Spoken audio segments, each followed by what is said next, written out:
I have a feeling I lost all my other recordings, but we'll see. That's why I'm testing it today. So, I'll try to stop it every 5 minutes, then maybe or 10 minutes. So the idea is to maintain a safe workplace, produce safe products and services. It's really important. It's core. Respect basic rights of employees, customers, and communities. Avoid anything that threatens safety, health, and education and living standards. These things are, but if you want to be a good corporate citizen, you should be following these. But unfortunately, yes, you're right. But look, I mean, most of you have MacBooks, whatever you call them, right?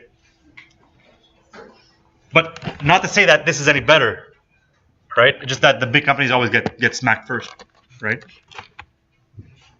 Be good citizens, right? Support social institutions. Kind of have some economic development. We spoke a little bit about that. Economic development of the countries that you're doing business in. I gave the example of peanuts and peanut farmers in Haiti. Working with local government and protect the environment. These are some things that if you're a good corporate citizen, you should be trying to integrate into business as usual, not just for marketing purposes, not just to show face, but because you are trying to kind of ahead of the path. But if you're a corporation that focuses on costs, right, and you're focused on profit and bottom line, and most of the corporations have as a key metric growth in profits, growth in sales, growth in revenues. And since that's a driving force behind many corporations, that's usually what shareholders care about. That's usually where the pressure comes from mostly, right? So that's kind of where it is a conflict, and that's why things are pretty ugly out there. But this is our fault, right? We invest in the stock market, we expect it to go up always. Trump goes in, we hate him, and then you hear people saying, well, at least he's good for the stock market, right? Whether you like him or not, that's what everyone keeps saying. So it's ridiculous to me, but the expectation that the stock market will grow continuously, that companies will keep growing.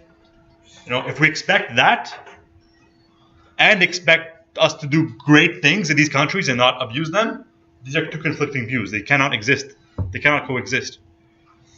Term you mentioned about that, Professor? Degrowth.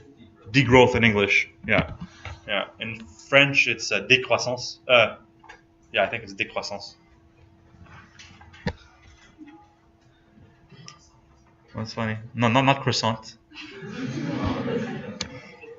It literally means croissant means growth. Croissance means growth, and décroissance means degrowth.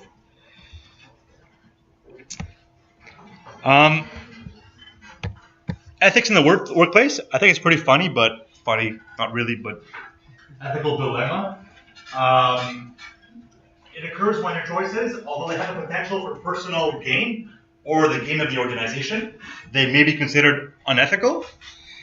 So these dilemmas include discrimination, sexual harassment, conflicts of interest, problems with customer or product safety, or organizational resources. So discrimination, for example, could be if you're about to hire somebody and your manager comes to you and says, I don't think you should hire this person because they're a new immigrant and it could maybe they could create some problems with our customers. Maybe I'm sure this happens.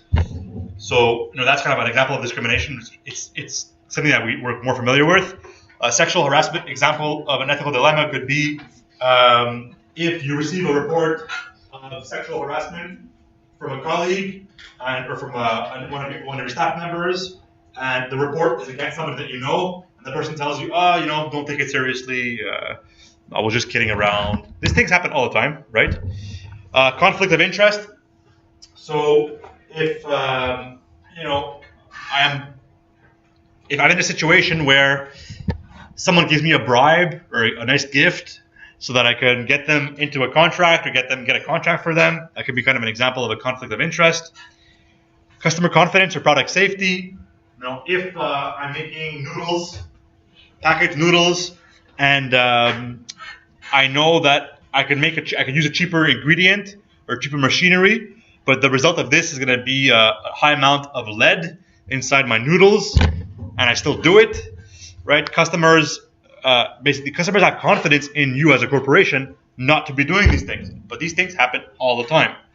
Okay, like even recently, you guys heard of the example of this. I don't know which product it was. I apologize, but something I was saying that it was organic, and it turns out that it wasn't were really organic, or that certain batches were not actually organic.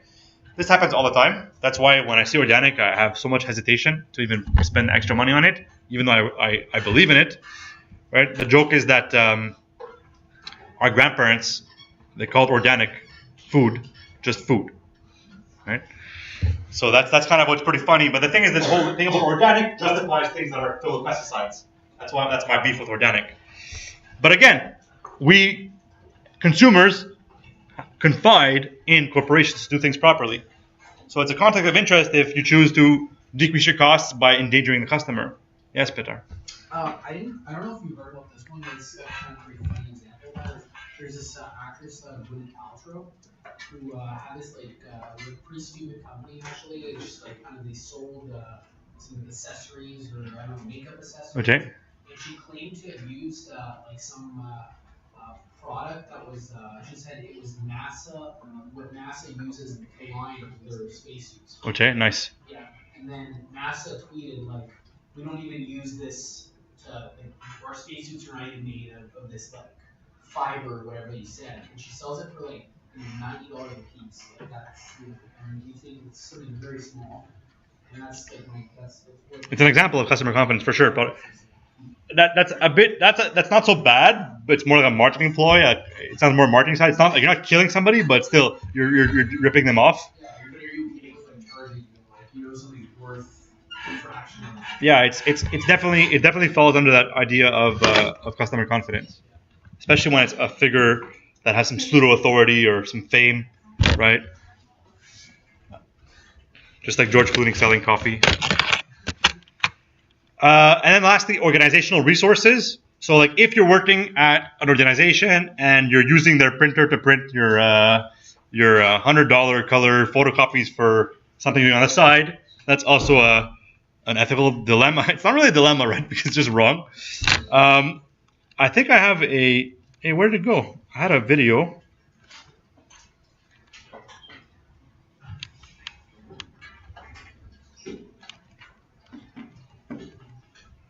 I think I accidentally erased it, but let me find it. Let me pull it up for you guys here.